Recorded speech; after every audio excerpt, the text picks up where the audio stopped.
S ಮರ್ಲಿಂಗೇಗೌಡ್ರೆ, ಈಗ ನಾನು ಆಗಲೇ ಕೇಳ್ತಾ ಇದ್ದೆ, ನಮ್ಮ ಬ್ಯಾಂಕಿಂಗ್ ವ್ಯವಸ್ಥೆಯ ಅಡಿಯಲ್ಲಿ ಬ್ಯಾಂಕ್ ಮ್ಯಾನೇಜರ್ಗಳೇ ಸ್ವತಃ ಇನ್ವಾಲ್ವ್ ಆಗಿ ಈ ರೀತಿ ಕಾಳಧನಿಕರಿಗೆ ಸಹಾಯ ಮಾಡ್ತಾರೆ. ಮತ್ತು ನಾವು ಒಂದು ಕ್ರಮ ತೆಗೆದುಕೊಂಡ್ರೆ ಈ ಕಾಳಧನಿಕರು ಇನ್ಯಾವ ಕ್ರಮಕ್ಕೆ ಮುಂದಾಗ್ತಾರೆ ಅನ್ನುವಂತಹ ಒಂದು ಅನುಮಾನ, ಒಂದು ರೀತಿಯ ಹೋಮ್ವರ್ಕ್ ಇರಲ್ವಾ ಸರ್? ಇಲ್ಲಮ್ಮ, ಖಂಡಿತ ಇರ್ತದೆ. ಆದರೆ ಮನುಷ್ಯನ ಗುಣ ಏನು ಅಂತಂತ ಹೇಳಿದ್ರೆ ಕೂಡಿಟ್ಕೋಬೇಕು ಅಂತಕ್ಕಂಥ ಗುಣ ಬಹುಶಃ ಅನಾದಿ ಕಾಲದಿಂದನೂ ಬಂದುಬಿಟ್ಟಿದೆ. ಇದು ಅದರಲ್ಲೂ ಸಂಪತ್ತಿನ ಕ್ರೋಢೀಕರಣ ಅಂತಕ್ಕಂಥದ್ದು ನಮ್ಮ ಭಾರತೀಯರಲ್ಲಿ ಚಿನ್ನದ ಕ್ರೋಢೀಕರಣ, ಹಣದ ಕ್ರೋಢೀಕರಣ, ಸಂಪತ್ತಿನ ಕ್ರೋಢೀಕರಣ ನಮ್ಮಲ್ಲಿ ಹಾಸುವಕ್ಕಾಗಿ ನಮ್ಮ ರಕ್ತದಲ್ಲಿ ಬಂದುಬಿಟ್ಟಿದೆ. ಈಗ ತಾವು ಹೇಳ್ತಕ್ಕಂಥದ್ದು ಒಪ್ಕೋಬೇಕು, ಅದನ್ನು ಎರಡು ಮಾತಿಲ್ಲ. ಯಾಕೆಂದರೆ ಏನು ಸರ್, ಬಡವರು ನಾವೆಲ್ಲ ಈಗ ನಾವು 2,000 4,000 ತಗೊಂಡು ಇಷ್ಟು ಖರ್ಚು ಬೀಳ್ತಾ ಇದ್ದೀವಿ. ಅಲ್ಲಿ ನೋಡಿ, ಅಲ್ಲಿ 70 ಲಕ್ಷ ಇದು 70 ಕೋಟಿ ನಾವು ಹೊಸ ನೋಟು ಸಿಕ್ಕಿದೆ ಒಬ್ಬನ ಮನೆಯಲ್ಲಿ ಅಂದ್ರೆ 70 ಕೋಟಿ ಹಳೆಯದು, ಇಲ್ಲ 100 ಕೋಟಿನಲ್ಲಿ 90 ಕೋಟಿ ಅದರಲ್ಲಿ 70 ಕೋಟಿ ಮಾತ್ರ 10 ಕೋಟಿ ಹೊಸ ನೋಟು, ಬಾಕಿ ಹಳೆ ನೋಟು. ಇಲ್ಲ ನಿಮ್ಮ ಮಡ್ರಾಸ್ ಅಲ್ಲೇ ಸರ್, ದೊಡ್ಡವರೇನೋ ಆರಾಮಾಗಿದ್ದಾರೆ, ಜನಸಾಮಾನ್ಯರ ಕಷ್ಟ ಆಗ್ತಾ ಇದೆ ಅನ್ನುವಂಥದ್ದು. ಆ ಕಷ್ಟ ಏನ್ ದೊಡ್ಡದು ಅಂತ ನಾವ್ ಹೇಳ್ತಿಲ್ಲ. ಈ ಶ್ರೀಮಂತರು ಯಾರಿಗೋಸ್ಕರ ಬಲೆ ಬೇಯಿಸಿದಾರೋ ಅವರೇ ಆರಾಮಾಗಿರುವಾಗ ಏನು ಮಾಡದೆ ಇರೋರು ನಾವು ಇದು ವರ್ತ ಅನ್ನುವಂತ ಭಾವನೆ ಬರುತ್ತೆ. ಇಲ್ಲಮ್ಮ, ನೀವು ಒಂದು ತಿಳ್ಕೋಬೇಕು, ಮನುಷ್ಯ ಆದಷ್ಟು ಫೈಟ್ ಮಾಡೋದು ಏನಕ್ಕೆ ಅಂದ್ರೆ ಬಟ್ಟೆ ವಸತಿಗೆ. ಫಸ್ಟ್ ಹೊಟ್ಟೆಗಿತ್ತು ಅಂತ ಹೇಳಿದ್ರೆ ನೀವು ಬಟ್ಟೆ ಇದ್ರೂ ಸುಮಾರಾಗಿ ಇರೋದ್ರಲ್ಲೇ ಮುಚ್ಕೋತಾರೆ. ಅಕಸ್ಮಾತ್ ಎಲ್ಲೋ ಹೊಟ್ಟೆ ಬಹಳ ಇಂಪಾರ್ಟೆಂಟ್ ಹೇಳ್ಬಿಡ್ತೀನಿ. ನೋಡಿ, ಇವತ್ತು ಜನ ಯಾವ ಮಟ್ಟಕ್ಕೆ ರುಚಿಗೆದ್ದವ್ರಿ ಅಂತ ಹೇಳಿದ್ರೆ ಇವ್ರನ್ನೆಲ್ಲ ನೋಡ್ಬಿಟ್ಟು ಈ ಕಳ್ಳದನ ಇವ್ರು ಮಾಡ್ತಿರೋರು, ಈ ಅಧಿಕಾರಿಗಳ ಇದು, ಈ ದೊಡ್ಡ MLA ಇದು ರಾಜಕಾರಣಿಗಳದ್ದು ಇವ್ರನ್ನೆಲ್ಲ ನೋಡಿದಾಗ ಎಷ್ಟು ಚೆನ್ನಾಗಿ ಅವರು ಅದನ್ನು ತಾಳ್ಕೋತಾ ಇದ್ದಾರೆ ಅಂದರೆ, ಇಲ್ಲ ನೋಡಿ, ಎಲ್ಲಾದ್ರೂ ಒಂದು ಗಲಾಟೆ ಆದದ್ದು ನೋಡಿದ್ರೆ ನೀವು ದಯವಿಟ್ಟು ಹೇಳ್ತೀನಿ ಕೇಳಿ, ನಿಜವಾಗ್ಲೂ ಹೇಳ್ತೀನಿ ಕೇಳಿ, ಬೇರೆ ಯಾವುದಕ್ಕಾದ್ರೂ ಹಿಂಗೆ ಮುಂದೆ ತಿಂಗಳು ಕ್ಯೂ ನಿಂತಿದ್ರು ಅಂತ ಹೇಳಿದ್ರೆ ಇಷ್ಟೊಂದು ಎಷ್ಟು ಬ್ಯಾಂಕ್ಗಳಿಗೆ ಎಷ್ಟು ಬ್ಯಾಂಕ್ಗಳಿಗೆ ಬೆಂಕಿ ಆಗ್ತಿದ್ರು, ಎಷ್ಟು ಜನ ಹೊಡಿತಿದ್ರು, ವಿಧಾನಸೌಧಕ್ಕೆ ನುಗ್ತಿದ್ರು, ಪಾರ್ಲಿಮೆಂಟ್ಗೆ ನುಗ್ತಿದ್ರು, ನುಗ್ಬಿಡ್ತಾ ಇದ್ರು. ಜನಕ್ಕೆ ಏನು ಬಂದಿದೆ ಅಂದರೆ, ನಮ್ಗೆ ಸ್ವಲ್ಪ ತೊಂದರೆ ಆದರೂ ಸರಿಯೇ, ಈ ದುಡ್ಡಿರೋರು ಈ ಆಟ ಟಪ್ಗಳು ಹೋಗ್ಬೇಕು. ಒಬ್ಬ ಜಸ್ಟ್ ಒಬ್ಬ ಸೂಪರಿಂಟೆಂಡಿಂಗ್ ಇಂಜಿನಿಯರ್ ಮಗ ಲ್ಯಾಂಬರ್ಗಿನಿ ತಗೊಳ್ತಾನೆ, 150 ಕೋಟಿ 160 ಕೋಟಿ ಆಸ್ತಿ ಮಾಡವನೆ. ನಿಮ್ಮ ಎಲ್ಲರ ಎದುರಿಗೂ, ಈಗ ನೆನ್ನೆ ನಿಮ್ಮ ಎದುರಿಗಿದ್ದಂಥ ಒಬ್ಬ ವ್ಯಕ್ತಿ ಇವತ್ತು ಲ್ಯಾಂಬರ್ಗಿನಿ ಬರ್ತಾನೆ ಅಂದ್ರೆ ನಿಮ್ಮ ಮನಸ್ಸು ಏನಾಗ್ತದೆ? ನಿಮ್ಮ ಜೊತೆ ಕಾಪಿ ಕುಡಿತಿದ್ರು ಅಂದಾಗ ಅವರು ನ್ಯಾಯಯುತವಾಗಿ ಲ್ಯಾಂಬರ್ಗಿನಿ ಬರ್ಲಿ, ಒಂದು ಇದ್ರಲ್ಲಿ ಬರ್ಲಿ, ಯಾವುದೋ ದೊಡ್ಡ ಬೋಯಿಂಗ್ ವಿಮಾನದಲ್ಲಿ ಬರ್ಲಿ, ನಾವು ಅದನ್ನ ಕೇಳಲ್ಲ. ಬಟ್ ಅನ್ಯಾಯ ಸಂಪಾದನೆ ಮಾಡ್ತಕ್ಕಂಥದ್ರ ಬಗ್ಗೆ ಜನಕ್ಕೆ ಎಷ್ಟು ಆಕ್ರೋಶ ಇದೆ ಅಂತ ಹೇಳಿದ್ರೆ ನೋಡಿ, ಇಷ್ಟು ದಿನ ಆದರೂ ಕಾಯ್ತಾ ಇದ್ದಾರೆ. ತಮ್ಗೆ ಹೇಳ್ಬೇಕು ಅಂದರೆ ಈಗೇನಾಗಿದೆ, ನಿನ್ನೆ ನಾನು ಇದು RBI ಗವರ್ನರ್ ನೋಡಿದೆ, ಅವರೆಷ್ಟೇ ಇದು ಮಾಡಿದ್ದಾರೆ ಅಂದರೆ ಸುಮಾರು 11,85,000 ಕೋಟಿ ವಾಪಸ್ ಬಂದಿದೆ. 4 ಲಕ್ಷ ಕೋಟಿನ ಇವಾಗ ಚಲಾವಣೆಗೆ ಬಿಟ್ಟಿದ್ದಾರೆ. ತಮ್ಗೆ ಹೇಳ್ಬೇಕು ಅಂದರೆ ಈಗ ಇವ್ರು ಏನು ಮಾಡಬೇಕಾಗಿತ್ತು, ಈ ಥರ ತಗೊಳ್ತೀವಿ ಅಂತ ಹೇಳಿದಾಗ ನೀವು ಹೇಳಿದ್ರೆ ಪ್ರೀ ಪ್ಲಾನ್ ಮಾಡಲಿಲ್ವೇ? ಅದು ನಮ್ಮ ಇವರು ಹೇಳ್ತಾ ಇದ್ದಾರೆ. ಪ್ರೀ ಪ್ಲಾನ್ ಮಾಡಲಿಲ್ವೇ ಅಂತ ನಾನು ಹೇಳಿಲ್ಲ, ಬಟ್ ಈ ತರ ಬ್ಯಾಂಕ್ ಮ್ಯಾನೇಜರ್ಗಳೇ ಇನ್ವಾಲ್ವ್ ಆಗ್ಬಿಡ್ತಾರೆ. ಸುದರ್ಶನ್ ಹೇಳ್ತಾ ಇದ್ರೆ, ಈ ನೋಟ್ ಬ್ಯಾನ್ ಆದಾಗ ಅವನ್ನೆಲ್ಲ ಸ್ವಲ್ಪ ಮಾಡ್ಕೊಂಡು ಏನೋ ಮಾಡಬೇಕಾಗಿದೆ. ಆ್ಯಕ್ಚುಲಿ ನಿಮ್ಗೆ ಹೇಳ್ತೀನಮ್ಮ, ಈಗ ಯಾವುದೇ ಒಂದು ನೋಟ್ ಬ್ಯಾನ್ ಅಂತಕ್ಕಂಥದ್ದು ಒಂದು ಉಗುರಿನಷ್ಟು ಈಚೆ ಬತ್ತಿತ್ತು ಅಂತ ಹೇಳಿದ್ರು, ಈಗ ಏನೋ ಮಾಡಿದ್ರೇನೋ ಹೊಸ ನೋಟ್ಗಳಿಗೆ ಎಷ್ಟು ಮುಗಿಬಿದ್ದು ಇದನ್ನು ಇಷ್ಟನ್ನು ಆಗಲೇ ಇದು ಮಾಡ್ಬಿಡ್ತಾ ಇದ್ರು. ಬಟ್ ಮುಂದೇನಾಗಿದೆ ಅಂತ ಹೇಳಿದ್ರೆ ಸ್ವಲ್ಪ ಟೈಮ್ ಬೇಕಾಗ್ತದೆ. ಇವಾಗ ಯಾರು ತೊಂದರೆ ಆಗಿದೆ ಅಂತ ಹೇಳಿದ್ರೆ ದೊಡ್ಡವ್ರಿಗೆ ಯಾರಿಗೂ ತೊಂದರೆ ಆಗಿಲ್ಲ. ಈ ರೈತರುಗಳಿಗೆ, ಸಣ್ಣ ಸ್ಯಾಲ್ರಿ ಹೋಲ್ಡರ್ಸ್ಗೆ ತಮ್ಗೆ ಹೇಳೋದು ಇಂಥ ಈಗ ಬಹಳ ಈ ಜನಕ್ಕೆ ಏನು, ಅವರು ಯಾರು ಹಠಾಟೋಪವಾಗಿ ಇವ್ರಿಗೆ ಕಣ್ಣೂರಿ ಮಾಡ್ತಿದ್ರು, ಈಗ ಅವ್ರಿಗೇನು ಆಗಿಲ್ಲ. ಪಾಪ ಅವ್ರು ನೋಡ್ಕೊಂಡು ನಾವು ಸಫರ್ ಆದ್ರೂ ಪರವಾಗಿಲ್ಲ, ಅವರು ಮಾತ್ರ ಸಾರ್ ಒದ್ದಾಡ್ಬೇಕು ಅಂತ ನಾವಲ್ಲ. ಈಗ ನಾವೇ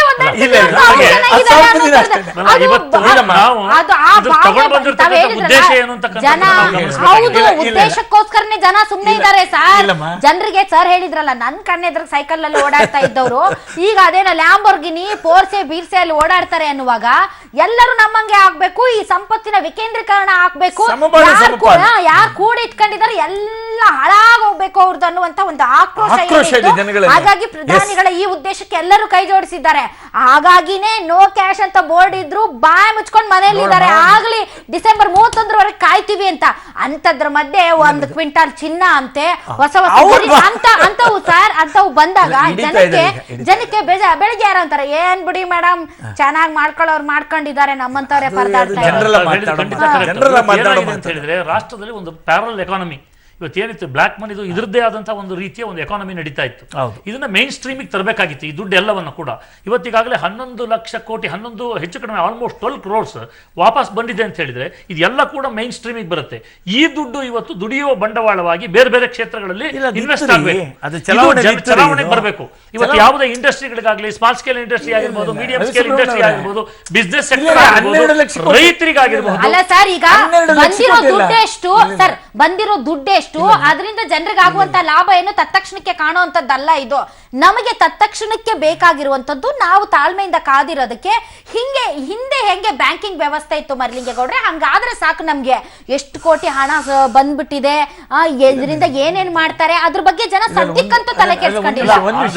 ಒಂದು ವಿಷಯ ನೋಡಿ ಅಮ್ಮ, ಇದು ಚಲಾವಣೆಯಲ್ಲಿ ಇದ್ದಂಥದ್ದು ಎಲ್ಲ ಸೇರಿಸಿ 10, 20, 50, 100, 500, 1000 ಎಷ್ಟಿತ್ತು ಅಂದರೆ ಸರಿಸುಮಾರಾಗಿ 18 ಲಕ್ಷ ಕೋಟಿ ಚಲಾವಣೆಯಲ್ಲಿತ್ತು. ತಮಗೆ ಹೇಳ್ತೀನಿ, ಅದರಲ್ಲಿ ಯಾವಾಗಲೂ ಆ ರಿಪೋ ನಂಬರ್ ಏನೋ ಅಂದ್ಕೊಂಡು ಅದು ರಿಸರ್ವ್ ಫಂಡ್ ಅಂತೇಳಿ ಸುಮಾರು ಒಂದು 4 ಲಕ್ಷ ಕೋಟಿ ರಿಸರ್ವ್ ಬ್ಯಾಂಕ್ ಇದರಲ್ಲಿ ಕಂಟ್ರೋಲ್ನಲ್ಲಿರ್ತದೆ. ಇವತ್ತು 12 ಲಕ್ಷ ಕೋಟಿ ಚಲಾವಣೆಯಲ್ಲಿ ದುಡ್ಡೇ ಬಂದಿರೋದು. ಈ ಫೇಕ್ ನೋಟು, ಇನ್ನೊಂದು ನೋಟು, ಮತ್ತೊಂದು ನೋಟು ಅವು ಬರಲ್ಲ, ಹೇಳ್ಬಿಡ್ತೇನೆ. ಅವೇ 2 ರಿಂದ 3 ಲಕ್ಷ ಕೋಟಿಗೂ ಮೇಲ್ಪಟ್ಟು ಚಲಾವಣೆಯಲ್ಲಿದ್ದು. ಈಗ ಅವೆಲ್ಲ ಹಾಳಾಗೋಯ್ತವೆ, ನಿಮ್ಗೆ ಹೇಳ್ಬಿಡ್ತೇನೆ. ಆದ್ರೂ ಮುಂದೆ ನೀವು ತಿಳ್ಕೊಳ್ಳಿ, ಈ ನೋಟುಗಳಿಗೆ 2-3 ಲಕ್ಷ ಕೋಟಿ ನೋಟುಗಳನ್ನ ಚಲಾವಣೆಯಿಂದ ತೆಗೆದುಬಿಟ್ಟ ಕ್ಷಣಕ್ಕೆ ಕಾಳಧನ ಆಗಲಿ ಕಪ್ಪಣ ಆಗಲಿ ಹೊಂಟೋಯ್ತದೆ ಅಂತಲ್ಲ. ಇವರಿಗೆಲ್ಲ ಬಂದಿರತಕ್ಕಂಥದ್ದು ಏನು ಭಯ ಅಂದರೆ, ನೋಟ್ಗಳಾಗೋದು ಹೆಂಗೋ ಮಾಡ್ಕೋತಾರೆ, ಇನ್ನೊಂದು 10 ವರ್ಷದಲ್ಲಿ ಪುನಃ ಮಾಡ್ಕೋತೀವಿ ಅಂತಾರೆ. ಬಟ್ ಬೇನಾಮಿ ಆಸ್ತಿಯನ್ನ ಮೋದಿಯವರು ಸ್ಟ್ರೈಕ್ ಮಾಡೋವರೆಗೂ ಕಾಳಸಂತೆ ಇದರಲ್ಲಿ ಅವ್ರು ಏನು ಆಗದೆ ಇರ್ತಕ್ಕಂಥದ್ದು. ಬಹಳಷ್ಟು ಸಮೀಕ್ಷೆಗಳಲ್ಲಿ ಜನ ಅದನ್ನೇ ಒಂದೇ ಆಗಲ್ಲ, ಬಹಳಷ್ಟು ಜನ ಹೊರಗಡೆ ಬರ್ತಾರೆ. ಚಿನ್ನನೂ ಹೊರಗಡೆ. ಈಗ ನೀವು ನೋಡಿದ್ರಲ್ಲ ತಡ್ರಿ ಹೇಳ್ತೇನೆ. ಈಗ ನೀವು 130, ನೀವೇ ತೋರಿಸ್ತಾ ಇದ್ರಿ 130 kg ಅಂತಿದ್ರಿ. 130 kg ಇಂಟು ನೀವು 30 ಲೆಕ್ಕ ಹಾಕೊಳ್ಳಿ, ಅಲ್ಲಿಗೆ ಸುಮಾರು ಒಂದು 40 ಕೋಟಿಯಷ್ಟು ಚಿನ್ನ ಆಯ್ತು. 40 ಕೋಟಿ ರೂಪಾಯಿ ಚಿನ್ನ ನಿಮ್ಗೆ ಹೇಳ್ತೇನೆ. ಈಗ ನೀವು ಇವಾಗ ಚಿನ್ನ ನಮ್ಮಲ್ಲಿ ಏನಾಗಿದೆ ಅಮ್ಮ, ಎವ್ರಿ ಇಯರ್ ನೀವು ಪೇಪರ್ ನೋಡ್ತಾರೆ, ನೀನು 1000ದಿಂದ ಮೊದಲು 1000ದಿಂದ 1200 ಟನ್ ತರಿಸೋರು, 1000ದಿಂದ 1200 ಟನ್. ಆಮೇಲೆ ಈಗೇನು ಸ್ವಲ್ಪ ಕಮ್ಮಿ ಆಗಿದೆ, 2 ವರ್ಷದಿಂದ ಕಮ್ಮಿ ಆಗಿದೆ ತಮ್ಗೆ ಹೇಳ್ತೀನಿ. ಇವಾಗ ಏನಾಗಿದೆ ನಮ್ಮ ಇಂಡಿಯಾದಲ್ಲಿ ಚಿನ್ನವನ್ನು ಸಹ ತೆಗೆದಿಡುವತಕ್ಕಂಥದ್ದು ಬಂದ್ಬಿಟ್ಟಿದೆ. ಕೆಲವರೆಲ್ಲ ಏನಾಯ್ತು ಅಂತ ಹೇಳಿದ್ರೆ ಬಹಳ ಬುದ್ಧಿವಂತರಿದ್ರು ನೋಡಿ, ಕಳೆದಂತ ಅವರೆಲ್ಲ ಏನ್ ಮಾಡಿದ್ದಾರೆ ಅಂತ ಹೇಳಿದ್ರೆ, ಚಿನ್ನ ಇಟ್ಕೊಳ್ಳೋಣಪ್ಪ, ನೋಟ್ ಗಿಟ್ ಏನಾಗುತ್ತೋ ನಾಳೆ ಏನೋ ಮಟ್ಟಿಗೆ ಬಂದಿದ್ದಾರೆ. ಆದ್ರಿಂದ ಏನಾಗುತ್ತೆ ಅಂದ್ರೆ ಬೇನಾಮಿ ಆಸ್ತಿ ಮಾಡಿದ್ದಾರೆ, ಯಾರು ನೋಟ್ ಇಟ್ಕೊಳ್ಳಕ್ ಹೋಗಿಲ್ಲ. ಅದ್ರ ಮೇಲೆ ಸ್ಟೇಕ್ ಆಗ್ಬೇಕು. ಡಿಜಿಟಲ್, ಗೋ ಡಿಜಿಟಲ್, ನೋ ಕ್ಯಾಶ್ ಅಂತ ಶುರುವಾಗ್ತಾ ಇದೆ. ಬಟ್ ನಾವು ರೆಡಿ ಇದೀವ ಅನ್ನೋದು ಕೂಡ ಇಲ್ಲಿ ಮೊದಲ ಪ್ರಶ್ನೆ. ಹಾಗಾಗಿ ಬಹಳಷ್ಟು ಜನ ಈ ವಿಚಾರದಲ್ಲಿ ಡಿಜಿಟಲ್ ಹೋಗಿ ಈಗ ಶುರು ಮಾಡಿ ಅಂತ ಹೇಳ್ತಾರೆ. ಬಟ್ ಅದ್ರ ಬಗ್ಗೆ ನಾನು ಮತ್ತೆ ವಾಪಸ್ ಬರ್ತೀನಿ. ಬಂದ ತಕ್ಷಣ ವಿಧಾನ ಪರಿಷತ್ ಸದಸ್ಯರಾದಂತಹ ರಿಜ್ವಾನ್ ಹರ್ಷದ್ ಅವರು ನಮ್ಮೊಂದಿಗೆ ಈಗ ದೂರವಾಣಿ ಸಂಪರ್ಕಕ್ಕೆ ಬಂದಿದ್ದಾರೆ, ಕಾಂಗ್ರೆಸ್ ಮುಖಂಡರು. ಸರ್ ನಮಸ್ತೆ. ನಮಸ್ಕಾರ. ಇವತ್ತು ಕಪ್ಪು ದಿನ ಸಂಸತ್ನಲ್ಲಿ. 30 ದಿನ ಮುಗಿದು ಹೋಗಿದೆ, ಜನರ ಸಮಸ್ಯೆಗಳು ಸುಧಾರಿಸಿವೆ ಅಂತ ತಮ್ಗನಿಸ್ತಾ ಇಲ್ವಾ? ನಿಶ್ಚಿತವಾಗ್ಲೂ ಇಲ್ಲ. 30 ದಿವಸ ಆಗಿದೆ. ನಮಗೂ ಕೂಡ ನಿರೀಕ್ಷೆ ಇತ್ತು ಸುಧಾರಣೆ ಆಗುತ್ತೆ. ನಿರೀಕ್ಷೆ ಇಟ್ಕೊಂಡೇ ದಿನ ಟೀಕೆ ಮಾಡ್ತಿದ್ರಾ?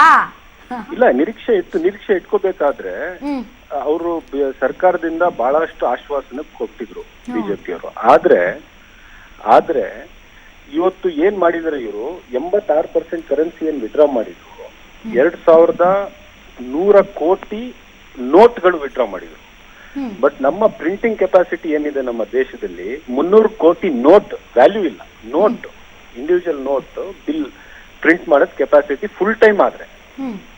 ಸೊ 300 ಕೋಟಿ ನೋಟ್ ಪ್ರಿಂಟ್ ಮಾಡ್ಬೇಕಾದ್ರೆ 2100 ಕೋಟಿ ನೋಟ್ ವಿಡ್ರಾ ಮಾಡಿದ್ರೆ 7 ತಿಂಗಳು ಆಗುತ್ತೆ ಇವರು ತುಂಬಬೇಕಾದ್ರೆ ವಾಪಸ್ ಆ ನೋಟ್. ಸರಿ, ಏನು ಬೇರೆ ಆಪ್ಷನ್ ಏನಿತ್ತು ತಮ್ಮ ಪ್ರಕಾರ? ಇಲ್ಲ, ಇವರು ಪೂರ್ವ ಸಿದ್ಧತೆ ಇಲ್ಲದೆ ನೀವು 500-1000 ರೂಪಾಯಿ ನೋಟ್ ಇದ್ದಕ್ಕಿದ್ದಂಗೆ ಏನ್ ವಿಡ್ರಾ ಮಾಡಿ. ಸರ್, ಪೂರ್ವ ಸಿದ್ಧತೆ ಮಾಡ್ಕೊಂಡಿದ್ದಿದ್ರೆ ನಮ್ಮ ಈ ಒಂದು ವ್ಯವಸ್ಥೆಯಲ್ಲಿ ಎಷ್ಟು ಲೀಕೇಜ್ ಆಗ್ತಿತ್ತು ಸರ್. ನಾವು ನೋಟ್ ಪ್ರಿಂಟ್ ಮಾಡಿ ಇಟ್ಕೊಂಡು ಆಮೇಲೆ ಒಂದೇ ಸರಿ ಫ್ಲೋ ಮಾಡೋಣ ಅಂತ ಅಂದಿದ್ರೆ ಎಷ್ಟು ಲೀಕ್ ಆಗ್ತಾ ಇತ್ತು ಹೇಳಿ. ಎಷ್ಟು ಲೀಕ್ ಅಂತಿಲ್ಲ, ನೀವು 100 ರೂಪಾಯಿ ನೋಟು, 50 ರೂಪಾಯಿ ನೋಟು, ಹೊಸ ನೋಟ್ಗಳು ಪ್ರಿಂಟ್ ಮಾಡ್ಬೋದು. ಇಲ್ಲಾಂದ್ರೆ ನೀವು ಏನಾಗಿದೆ, ನಿಮ್ಮ ಶರೀರದಿಂದ ರಕ್ತವನ್ನು ಡ್ರೈನ್ ಮಾಡಿದಿರಿ, ತೆಗ್ದಾಕಿದಿರಿ. ಹೊಸ ರಕ್ತ ಹಾಕದೇ ಇದ್ದಾಗ ಶರೀರನ ಪರಿಸ್ಥಿತಿ ಏನಾಗುತ್ತೆ? ಏನಾಗಿದೆ, ನೀವು 3 ದಿವಸ ಹಿಂದೆ ನೋಡಿ, RBIಗೆ ಇಂಕ್ ಬೇಕು ಅಂತ ಟೆಂಡರ್ ಕರ್ಸಿದ್ದಾರೆ. ನೋಟ್ ಪ್ರಿಂಟ್ ಮಾಡ್ಬೇಕು, ನಿಮ್ಮ ಹತ್ರ ಇಂಕ್ ಇಲ್ಲ. ಮತ್ತೆ ಪ್ರಿಂಟಿಂಗ್ ನೀವು ಫುಲ್ ಕೆಪಾಸಿಟಿಲಿ ಪ್ರಿಂಟ್ ಆಗ್ತಾ ಇಲ್ಲ. ಫುಲ್ ಕೆಪಾಸಿಟಿ ಆದ್ರೂ 300 ಕೋಟಿ ನೋಟ್ ಮಾತ್ರ ನಿಮ್ಗೆ ಒಂದು ತಿಂಗಳಿಗೆ ಪ್ರಿಂಟ್ ಮಾಡಬಹುದು.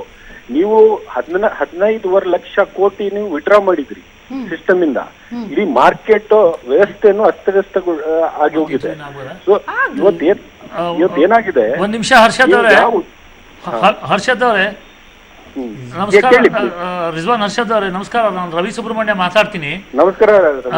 ತಾವು ಅನೇಕ ಸಂದರ್ಭದಲ್ಲಿ ಈ ವಿಚಾರವನ್ನ ಪ್ರಸ್ತಾಪ ಮಾಡಿದಿರಿ, ಪ್ರಿಪರೇಷನ್ ಇರಲಿಲ್ಲ ಅಂತ. ಇವತ್ತು ಯಾವ ರೀತಿ ಪ್ರಿಪರೇಷನ್ ಆಗ್ಬೇಕಾಗಿತ್ತು ಇವತ್ತು? ಯಾಕೆ ಅಂತ ಹೇಳಿದ್ರೆ ಯಾವ ಒಂದು ವಿಚಾರವನ್ನ ಅತ್ಯಂತ ಗೌಪ್ಯವಾಗಿಟ್ಟು ಈ ಒಂದು ಸ್ಟ್ರೈಕ್ ಅನ್ನ ಮಾಡಿದ್ದಾರೆ, ಆ ಸಂದರ್ಭದಲ್ಲಿ ಈ ಒಂದು ಏನಾದ್ರೂ ನಾವೇನಾದ್ರೂ ಅವತ್ತು 500 ರೂಪಾಯಿಂದ ಮತ್ತು ಅಥವಾ 1000 ರೂಪಾಯಿಂದ ಹೊಸ ನೋಟಿನ ಚಲಾವಣೆ ತಗೊಂಡು ಬಂದು ಅದನ್ನ ನೀವು ATMಗಳಲ್ಲಿ ತುಂಬತಕ್ಕಂಥ ಪ್ರಯತ್ನ ಮಾಡಿದ್ದಿದ್ರೆ ಈ ಒಂದು ಆಪರೇಷನ್ ಏನು ಹೊರಟಿದ್ದಾರೆ ಇದು ಸಕ್ಸಸ್ ಆಗ್ತಿತ್ತು ಅಂತ ನಿಮ್ ಭಾವನೆನಾ? ಏನಾಗಿದೆ ಉದ್ದೇಶ ಏನು ಅಂತಕ್ಕಂಥದ್ದನ್ನ ತಿಳ್ಕೊಳ್ಬೇಕು. ತಾವೀಗ ಹೇಳಿದ್ರಿ ಅಲ್ಲ, ಅವ್ರು ಹೇಳ್ತಾ ಇರೋದು ನಾಟ್ ಓನ್ಲಿ 500,000 ಅಲ್ಲ, ಅವ್ರು ಹೇಳ್ತಿರೋದು ಅಥವಾ 2,000 ಅಲ್ಲ, ಕಡಿಮೆ ಮುಖಬೆಲೆ ಏನು 100. ನಾವು ಪ್ರಾಕ್ಟಿಕಲ್ ಆಗಿ ಯೋಚನೆ ಮಾಡ್ಬೇಕಾಗತ್ತೆ. 100 ರೂಪಾಯಿ 50 ರೂಪಾಯಿ ಈ ವ್ಯಾಲ್ಯೂ ಇರ್ತಕ್ಕಂಥ ಅಮೌಂಟ್ ಅನ್ನ ಎಷ್ಟನ್ನ ಪ್ರಿಂಟ್ ಮಾಡ್ಲಿಕ್ಕಾಗತ್ತೆ ಅದು ವಾಸ್ತವಾಂಶವನ್ನ ನೋಡ್ಬೇಕು. ಆದ್ರಿಂದಲೇ ಪ್ರಧಾನಮಂತ್ರಿಗಳು ಕೇಳಿರ್ತಕ್ಕಂಥದ್ದು ಕನಿಷ್ಠ ನೀವು ಈಗಾಗಲೇ ಹರ್ಷದ್ ಅವ್ರು ಹೇಳ್ದಂಗೆ ನೀವು ಇಷ್ಟು ದೊಡ್ಡ ಪ್ರಮಾಣದ ಒಂದು ತೀರ್ಮಾನ ತಗೊಳ್ಳುವಾಗ ಇದ್ರ ಪರಿಣಾಮಗಳು ಏನಂತಾದ್ರೂ ನೀವು ಇದ್ ಮಾಡ್ಕೋಬೇಕಲ್ಲ. ಸ್ಟಡಿ ಏನಾದ್ರು ಆಯ್ತಾ,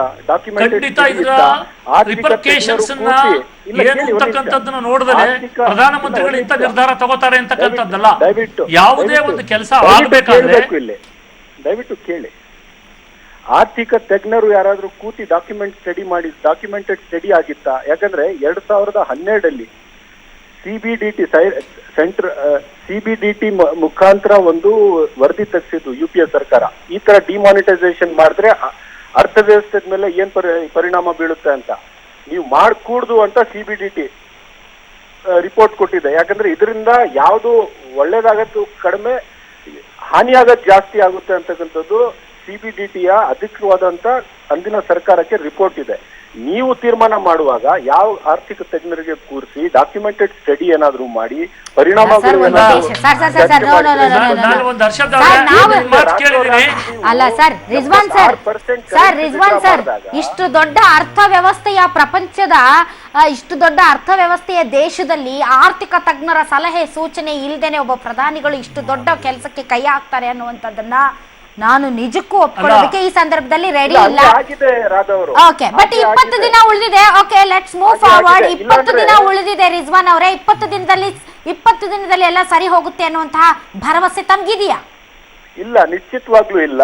ಯಾಕಿಲ್ಲ ಅಂದ್ರೆ ಆಬ್ವಿಯಸ್ ಆನ್ಸರ್, ಇನ್ನೇನ್ ಮಾಡಕ್ಕಾಗುತ್ತೆ. All right, thank you very much. S ಬರ್ಲಿಂಗೇಗೌಡ್ರೆ, ತಮ್ಗ ವಿಶ್ವಾಸ ಇದೆಯಾ ಸರಿ ಹೋಗುತ್ತೆ ಅಂತ? ಇಲ್ಲ, ಅದು ಏನಾಗುತ್ತಮ್ಮ ಇವಾಗ ಈಗ ಎಲ್ಲ ಕಡೆ ಸ್ವಲ್ಪ ತಿಳಿದವರೆಲ್ಲ ಮಾಡ್ತಾ ಇದ್ದಾರೆ. ಏನಾಗಿದೆ ಅಂದ್ರೆ ಕ್ಯಾಶ್ ಲೆಸ್ ಮಾಡಕ್ಕಾಗಲ್ಲಮ್ಮ, ಲೆಸ್ ಕ್ಯಾಶ್ ಮಾಡ್ಬೋದು, ಕಮ್ಮಿ ಇದ್ರಲ್ಲಿ ಮಾಡ್ಬೋದು ಅಷ್ಟೇ. ಆದ್ರಿಂದ ನೋಡೋಣ, 50 ದಿವಸ ಕೇಳಿದ್ದಾರೆ, ಆಶಾಭಾವನೆಯನ್ನ. Thank you very much. ತಾವೆಲ್ಲರೂ ಇಷ್ಟೊತ್ತು ಕಾರ್ಯಕ್ರಮದಲ್ಲಿ ಭಾಗವಹಿಸಿದ್ರಿ. ನೋಡಿದ್ರಲ್ಲ ವೀಕ್ಷಕರೇ, ಒಂದಂತೂ ನಿಜ, ಯಾರು ಕಪ್ಪು ಧನಿಕರಿದ್ದಾರೆ ಅವ್ರು ಆರಾಮಾಗಿದ್ದಾರೆ, ನಾವು ಪರದಾಡ್ತಿದೀವಿ ಅನ್ನುವಂತಹ ಭಾವನೆ ಇನ್ನೂ ಪ್ರೊಲಾಂಗ್ ಆಗಬಾರದು. ಆದ್ರೆ ಕಷ್ಟ ಇದೆ. ಇದು ಇದರಿಂದ ವಿಶೇಷ ನ್ಯೂಸ್ ಅಂದ್ರೆ ಪಬ್ಲಿಕ್. ರಾಜ್ಯದಲ್ಲಿ ಎಲ್ಲಿ ನೋಡಿದ್ರೂ ಕೂಡ ಭ್ರಷ್ಟಾಚಾರ ತಾಂಡವ ಆಡ್ತಾ ಇದೆಯಾ ಅನ್ನುವಂತಹ ಅನುಮಾನ ಎಲ್ಲೆಡೆಯಿಂದ ವ್ಯಕ್ತವಾಗ್ತಾ ಇದೆ. ಮತ್ತು ಕರ್ನಾಟಕ ಭ್ರಷ್ಟಾಚಾರದಲ್ಲಿ ಇಷ್ಟರ ಮಟ್ಟಿಗೆ ಫಾಸ್ಟ್ ಫಾರ್ವರ್ಡ್ ಆಗಿದೆಯಾ? ಎಲ್ಲಿ ನೋಡಿದ್ರೆ ಅಲ್ಲಿ ಕಪ್ಪು ಕುಳಕಗಳು ಸಿಕ್ಕಿ ಬೀಳ್ತಾ ಇವೆ. ಇತ್ತೀಚೆಗಷ್ಟೇ IT ದಾಳಿಯಲ್ಲಿ ಚಿಕ್ಕರಾಯಪ್ಪ ಜಯಚಂದ್ರ ರೆಡ್ ಹ್ಯಾಂಡ್ ಆಗಿ ಸಿಕ್ಕಿ ಬೆದ್ದಿದ್ರು. 150 ಕೋಟಿ ರೂಪಾಯಿ ಬೇನಾಮಿ ಆಸ್ತಿ ಬಹಿರಂಗ ಆಗಿತ್ತು. ಇದೀಗ ಆ ಪಟ್ಟಿಗೆ ಮತ್ತೊಬ್ಬ KAS ಅಧಿಕಾರಿ ಸೇರ್ತಾ ಇದ್ದಾರೆ. ಅವರ ಹೆಸರು ದಿ ಗ್ರೇಟ್ ಭೀಮಾ ನಾಯಕ್. ಪ್ರಧಾನಿ ನರೇಂದ್ರ ಮೋದಿಗೆ ಗಣಿಧನಿ ಜನಾರ್ದನ್ ರೆಡ್ಡಿ ಶಾಕ್ ಕೊಟ್ಟಿದ್ದಾರೆ ಅನ್ಸುತ್ತೆ. ನೋಟು ನಿಷೇಧದ ಬಳಿಕ ಕೋಟಿ ರೂಪಾಯಿ ಮೊತ್ತದ ಹಳೆಯ ನೋಟುಗಳು ವಿನಿಮಯ ಆಗಿದ್ದಾವೆ.